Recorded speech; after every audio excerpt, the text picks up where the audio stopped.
Il croyait que Que parce parce qu'il qu'elle avait était pris moche, une femme moche, elle resterait. celle-là resterait et effectivement, elle est restée, mais elle l'a tué.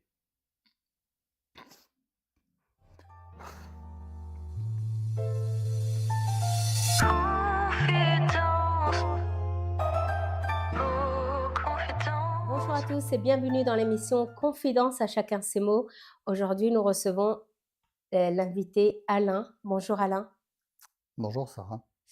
Vous êtes venu nous parler d'un sujet très très fort avec, je sens déjà l'émotion arriver, tu vois. Je me permets de te tutoyer. Et bah, la maltraitance ou je ne sais pas comment on veut, la violence féminine. On entend souvent la violence masculine. Et aujourd'hui, j'ai l'impression que tu viens vraiment éveiller les consciences sur ce sujet très sensible. J'en trouve même pas mes mots. Voilà, dans tous les sens du terme. D'accord. Bah, première question, pourquoi venir témoigner aujourd'hui, Alain? Alors justement, bon, tu as dit qu'on se tutoyait, donc on va se tutoyer, j'avoue que je préfère. Ah, oui, tu as parlé de la violence féminine et pourquoi je suis venu? Bah, parce que Mmh. justement, ah, moi je suis complètement révolté par la violence, je suis terrifié aussi par la violence et je déplore qu'à chaque fois qu'on parle de violence, on parle de violence faite aux femmes, de violence des hommes, de violence ceci, de violence cela. Bien sûr qu'il y a la violence faite aux femmes, bien sûr, c'est évident et bien sûr qu'il faut surtout pas, mais il faut pas négliger le fait que la violence, c'est la violence. Il y a pas que la violence faite aux femmes. Mmh. Il y a aussi des femmes qui sont violentes et moi, j'aimerais vraiment qu'on arrête de parler de la violence faite aux femmes pour parler de la violence, tout simplement. Je sais bien que 95 des violences sont faites par des hommes contre des femmes. Mais il y a aussi des femmes qui sont violentes envers leur homme. Il y a des femmes, et je pense qu'on va en parler dans pas longtemps, qui sont violentes contre leur enfant, Mmh. que ce soit physiquement Mmh. ou moralement. Et j'avoue que ça, c'est quelque chose que j'ai un peu vécu. Bah, on va aller en arrière, on va retrouver le petit Alain et dans toutes ses émotions, dans toute sa fragilité, dans tout ce qu'il est et on aimerait avoir, oui, ton témoignage, déjà sur cette enfance et le commencement de cette violence. D'accord? Heu, je suis né du premier ra je suis issu du premier rapport sexuel de ma mère. Mmh. C'est ma mère qui me l'a dit. Ma mère avait 15 ans et demi, elle n'avait pas 16 ans et elle savait pas trop comment se passait un rapport sexuel et elle flirtait avec un copain de son frère. Son frère était un gros fêtard et un bon buveur et ma mère est sortie avec un copain de De de son son frère. frère qui était dans le même registre D'accord. et puis un jour, il l'a emmenée au bois, puis 9 mois après, je suis né. Mais j'étais pas prévu. Ça, Hem, c'est les dires de ta maman, c'est ça? alors Elle le le récit sur les circonstances du premier rapport, c'est les dires de ma maman. mmh. J'étais pas prévu, ça c'est moi qui le dis, D'accord, parce que je l'ai bien ressenti, en fait. d'accord. Et ma mère avait pas prévu non plus de se marier. Avec mon père, ça s'est très mal passé. Mon père était pas violent du tout contre les personnes. Par contre, il buvait beaucoup et il était parfois violent contre les objets. Quand quelque chose le dérangeait, heu, je l'ai vu moi, par exemple, casser une chaise d'un coup de pied D'accord, donc parce la vol que parce qu'il était en colère. Mais il a jamais été violent contre moi. Il a jamais non plus été violent contre ma mère. Est-ce qu'il y a eu, mis à part cette violence, physique, une violence peut-être psychologique par ses paroles? Ou même ça, il n'y avait pas chez ton papa? Je pense qu'il y avait pas ça chez mon père. OK, c'était juste, Il était juste, c'était quelqu'un qui buvait beaucoup, mais qui menait quand même une vie, sociale et professionnelle tout à fait correcte et juste quand il avait bu, fallait pas l'embêter. d'accord. Donc si on l'embêtait, bah, il Et passait ses nerfs sur un objet, mais pas par exemple, quand je dis casser une chaise, il n'a pas jeté la chaise contre ma mère, il a juste cassé la chaise. Il a ouais, donné un ouais, coup de c'est pied ça. dans la chaise. Il se défoulait Comme sur on les comme on objets. dirait: «Tu m'énerves», lui, il faisait, Un coup de poing sur la table. voilà, exactement. Et ça a pas convenu à ma mère et ma mère a donc quitté mon père quand j'avais 4 ans. D'accord. Mais et là, je vais reprendre des dires de ma mère, pardon. Ma mère a toujours dit: «C'est pas facile d'être à la fois la mère et le père», puisqu'elle m'a élevé tout seul. Mmh. Mais d'abord, moi, je parle d'un autre temps puisque j'ai 70 ans quand même. Donc je parle d'une époque où il y avait la mère avec, son comportement, Mmh. la tendresse et cetera et à l'époque, il y avait le père avec son comportement éducateur, autoritaire et qui ramenait l'argent à la maison, Mmh. qui faisait vivre la famille. C'était à l'époque, Totalement. dans mon enfance, c'était ça les 2 rôles, ils étaient pas mélangés. Aujourd'hui, c'est complètement idiot, puisqu'il y a les 2 parents qui, tous les 2 apportent de l'argent au foyer, qui tous les 2 apportent de la tendresse, de l'amour, Exactement, il y de a la une belle bienveillance, contribution des 2 personnes. complètement. Mais donc ma mère n'a pas su être à la fois le père et la mère. Sauf que si on se remet dans le contexte de l'époque, bah, elle a choisi que le rôle du père. Mmh mh. Et moi, la tendresse, je ne sais pas ce que c'est. Tout ce que j'ai fait dans ma vie, ça a toujours été mal. Elle disait que c'était pas bien, quoi. Elle voyait tout ce que je faisais de mal. Tout ce que je faisais de bien, bah, elle ne le voyait pas. Ah, elle a passé toute sa vie à dénigrer tout ce que je faisais. J'ai appris, il y a pas très longtemps, enfin, il y a pas très longtemps, il y a une dizaine d'années, mais j'ai appris qu'elle disait du bien de moi, mais elle le disait aux autres, pas à moi, pas quand j'étais là. Et moi, j'étais désespéré de chercher l'amour de cette femme. Et aujourd'hui, je pense qu'elle m'aimait. Elle est décédée? Elle est décédée en 2014, donc elle est décédée on est en Ouais, 2024, bientôt 10 il ans. y a 10 ans maintenant. Alors là, j'entends effectivement, bah, là, c'est ce que je parlais de cette violence psychologique puisqu'elle te rabaissait avec des mots qui étaient difficiles. Est-ce qu'elle te la violence venait aussi au niveau physique? Ah mais Elle se complètement, manifestait? complètement. Est-ce que tu peux décrire des scènes? Est-ce qu'il y a des scènes qui ont été dures? Tout à l'heure, je t'ai dit que, enfin il y a quelques secondes, je t'ai dit que tout ce que je faisais était mal et que ce que je faisais de bien, heu, ne se voyait pas ou ne se Mmh. disait pas. Un jour, elle rentre du travail.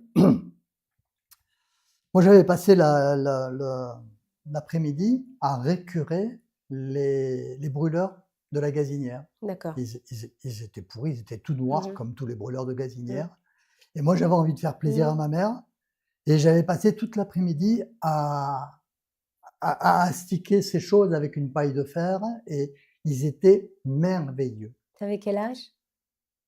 J'avais 14 ans OK, ou peut-être 12, d'accord. mais pas moins en tout cas et elle est rentrée, je crois qu'elle m'avait demandé de balayer le séjour et je l'avais pas fait. Elle est rentrée, elle a vu une poussière, j'ai pris une gifle. Alors que moi je l'attendais pour lui dire que j'avais récuré ces trucs, quoi. Mais même après quand elle a vu que je les avais récurés, bah, même pas, elle aurait dit que c'était bien.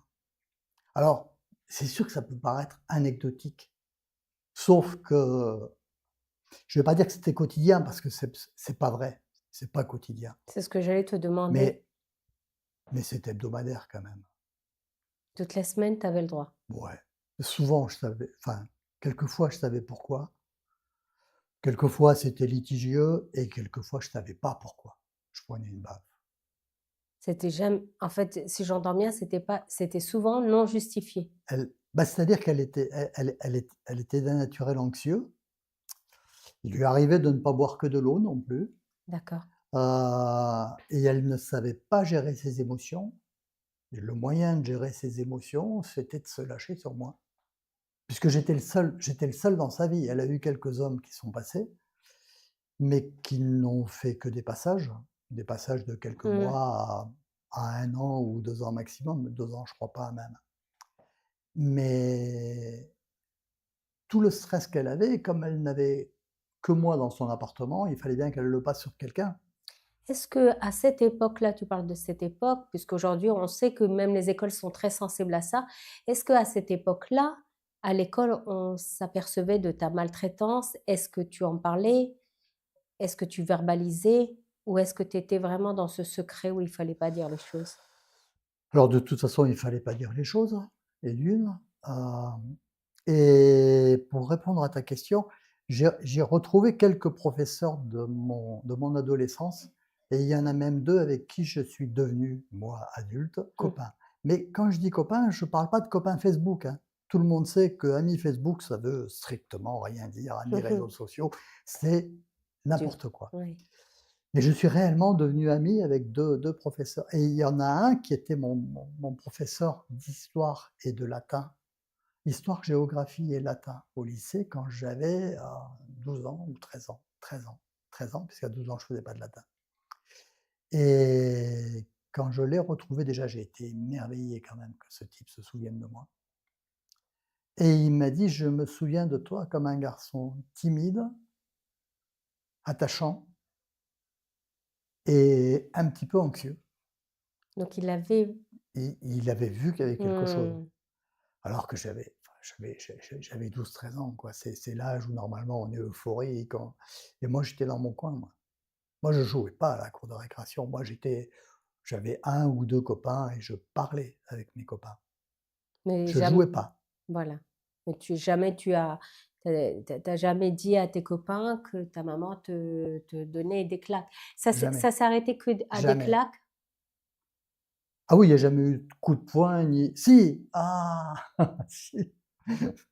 Alors là, je rigole parce que c'est un peu marrant. Ma mère avait des talons aiguilles à l'époque, c'était la Mmh. mode des talons aiguilles Oh, tu vas et pas qui me dire dit qu'elle t'a qui dit talons aiguilles, dit bout extrêmement pointu. Ma oui. mère était extrêmement coquette et quand j'avais, alors là, je sais pas, peut-être 16 ans, un soir, elle m'a dit que je devais aller dormir chez ma grand-mère parce qu'en fait, elle recevait un petit ami.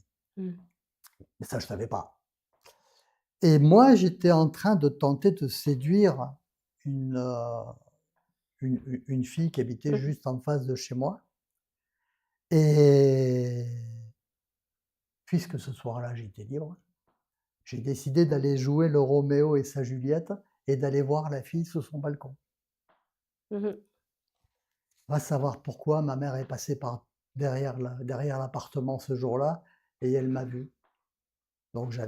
j'avais 15-16 ans, donc quand même, faut pas exagérer, quoi.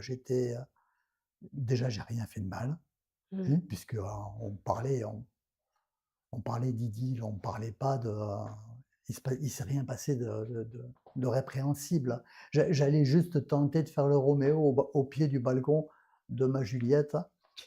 Elle m'a vu, elle a vu que j'étais pas chez ma grand-mère alors que je devais y être. Peut-être qu'elle a été gênée parce qu'elle a eu peur que je la voie avec son petit ami et elle m'a donné une gifle.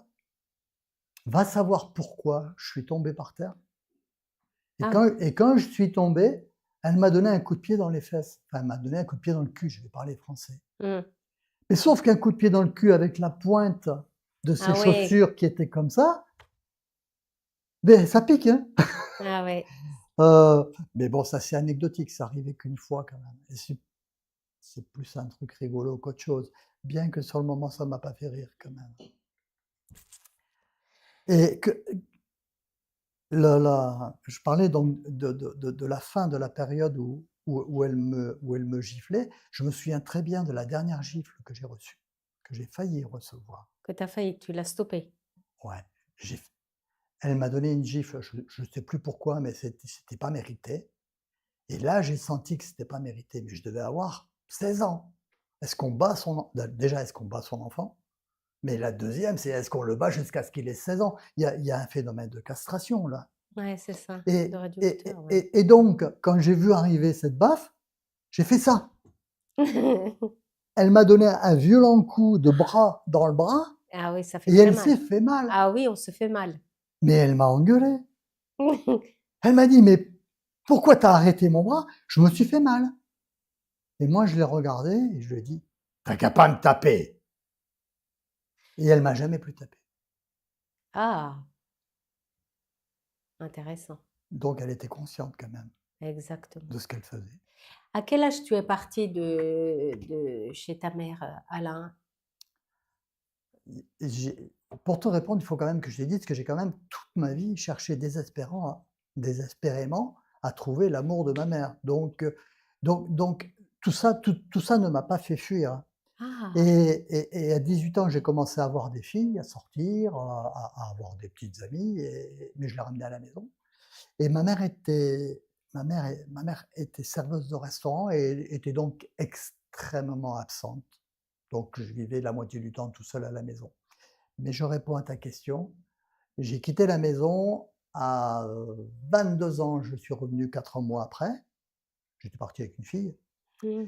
et j'ai quitté la maison pour fonder un foyer à 27 ans. À 27 ans. Mmh. Là, on a parlé de ta maman. Ouais, Est-ce que ça va? Tu pas stressé, tout va bien? oui, ça va. Oui, D'accord, oui, parce que oui. comme je te vois bouger les pieds et tout, donc c'est par rapport à ça, c'est que tu es à Oui, l'aise. bah, je vais pas te dire que ce que je dis Mmh. me laisse, Mince, de marbre. de marbre puisque bien sûr que ça remue. D'accord. Heu Surtout qu'en plus, en venant ici, je savais vraiment je savais pas vraiment ce que j'allais dire. J'ai rien préparé. Bah, c'est le Je but. savais où était la douleur, mais je Exact. savais pas ce que j'allais dire. Et il y a beaucoup de Le corps, il parle, ouais, on le donc sent, oui, oui, si, ça remue, ça mais ça remue, va, ça ça va. va. Est-ce qu'on peut maintenant aller, en direction bah, on a parlé de la violence de ta maman. Est-ce qu'il y a eu d'autres violences que tu as subies? Heu, est-ce que tu as vu ton papa? Comment ça s'est passé la relation avec ton papa après? Alors ma mère a quitté mon père alors déjà, je te réponds oui, puis je vais peut-être dire quelque chose qui va surprendre. Donc ma mère a quitté mon père quand j'avais 4 ans. Je t'ai dit au début que mon père picolait, hein. Mon Oui, père oui, était pas oui. quelqu'un de très intéressant mais mon père m'adorait. Mais moi, quand il venait me voir, mon père il venait me chercher le dimanche, hein, comme on dit, un dimanche sur 2, il avait la garde. Ouais, C'était c'est pas ça. vraiment formalisé, mais bon, il venait me chercher. Il voulait passer la journée avec moi, sauf que le matin, bien sûr, on allait tous les 2. Moi, j'avais 6 ans, 7 ans, 8 ans. On allait au bistrot, il buvait je ne sais pas combien de pastis. Moi, je buvais de l'anisade. J'aime toujours l'anisade d'ailleurs. Mmh. Ça il y a une petite, Madeleine de Proust là-dedans. Il bu Donc moi, je buvais de l'anisade, lui, il buvait du pastis. On rentrait chez lui, il est juste en face du bistrot, bien entendu. On rentrait chez lui, il faisait à manger, puis il dormait et moi, j'étais tout seul. Donc à 12 ans, j'ai arrêté de le voir. D'accord. Mais mon père, toute sa vie, c'était un charmeur. Il arrivait à il arrivait à malgré son problème d'alcoolisme, il arrivait à trouver des filles très jolies. Il en trouvait beaucoup, mais il n'arrivait pas à les garder. Parce que très vite, bah, il était charmant, donc il séduisait, mais dès que la fille voyait qu'est-ce qu'il y avait derrière le Mmh. masque, Exact. bah, ça l'intéressait pas, puis elle s'en allait. Et un jour, il a dit à sa sœur, oui, j'ai pas fini d'expliquer. Donc moi, je m'ennuyais quand j'allais le voir, puisque lui, il dormait. Mmh. Donc à 12 ans, je lui ai dit: «J'arrête de te voir, j'arrête de venir, je viens plus». Il a pas aimé, mais on a arrêté de se voir. Et donc il arrivait à trouver des filles, mais il n'arrivait pas à les garder. Et un jour, il a dit à sa sœur: «Cette fois-ci, j'en ai trouvé une, je vais la garder. Parce que tu sais, celle-là, Elle est moche. Oh! Ah, Il croyait que que parce parce qu'il qu'elle avait était pris moche, une femme moche, elle resterait. celle-là resterait. Et effectivement, elle est restée, mais elle l'a tuée.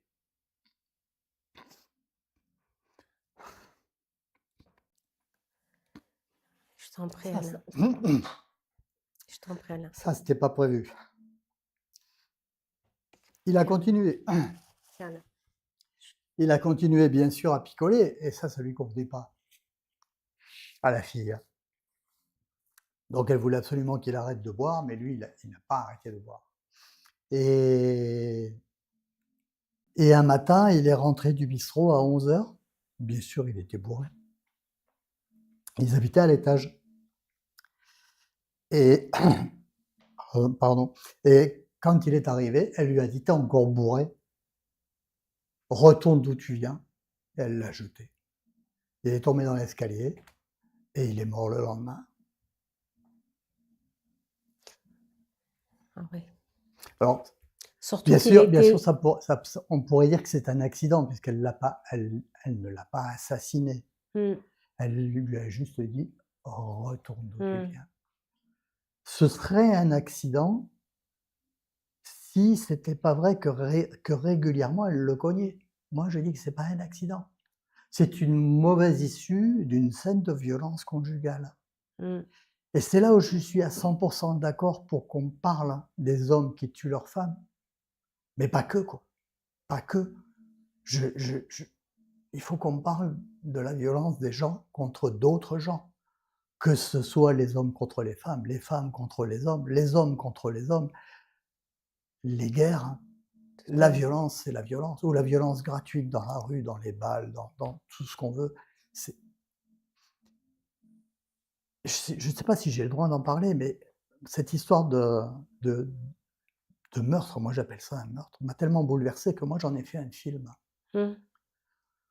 que j'ai appelé «La colère est une courte folie».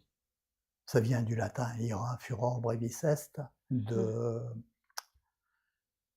bah, voilà, le nom me vient plus, C'est pas de grave, Horace, de Horace.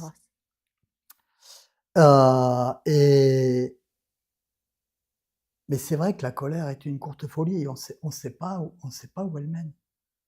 Moi, j'ai un ami qui est officier de police judiciaire. Il m'a dit un jour: «La la colère, c'est mon quotidien». Parce que ce gars, il traite des meurtres, mais les meurtres, c'est rarement des assassinats, c'est rarement prémédité. Mmh. Souvent, c'est une violence qui finit mal. Exactement, parce qu'on n'a plus le contrôle en plus de notre corps. C'est ça. Quand on rentre dans une Mmh. colère, on se reconnaît même pas. Oui. C'est Et oui, et mon film, hein, je me disais que j'allais l'offrir en en projection mmh, à des associations. Mais toutes les associations qui parlent de violence conjugale ne parle pas. parlent de la violence des hommes contre les femmes, et l'inverse existe. Bah, c'est intéressant Mais que tu viennes aujourd'hui en parler absolument. pour qu'on puisse vraiment mettre en lumière tout ça et de dire effectivement que ça existe. Hem, on aura ce temps dans lequel tu vas le dire, face caméra et dans lequel, tu vas t'exprimer sur ce sujet qui te tient à cœur et qui est légitime. Hem, j'ai quelques questions avant qu'on finisse, Je Alain, t'écoute, qui oui. en tant qu'aujourd'hui, tu es papa, Oui, et grand-père? papa et grand-père.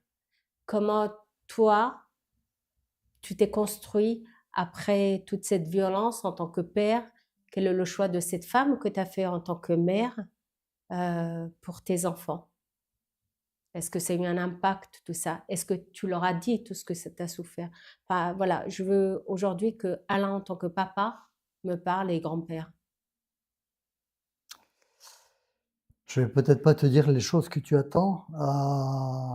Tu sais qu'il est dit que, souvent, on a tendance à reproduire la violence, et ma fille est née quand j'étais encore jeune, ma fille est née quand j'avais 25-26 ans, et c'est vrai que j'avais moi aussi ce qu'on appelle la maleste. Et mon fils, qui est né quand j'étais déjà plus âgé, a dû un peu en souffrir aussi. Jusqu'au jour où j'ai compris. Le jour où j'ai compris, j'ai arrêté. Mais par contre, je n'ai jamais dénigré mes enfants, contrairement à ma mère. Je pense que la pire violence que m'a faite ma mère, c'était la violence, Quelque oui, verbale plutôt que la violence physique. Les baffes, c'était pas grand-chose.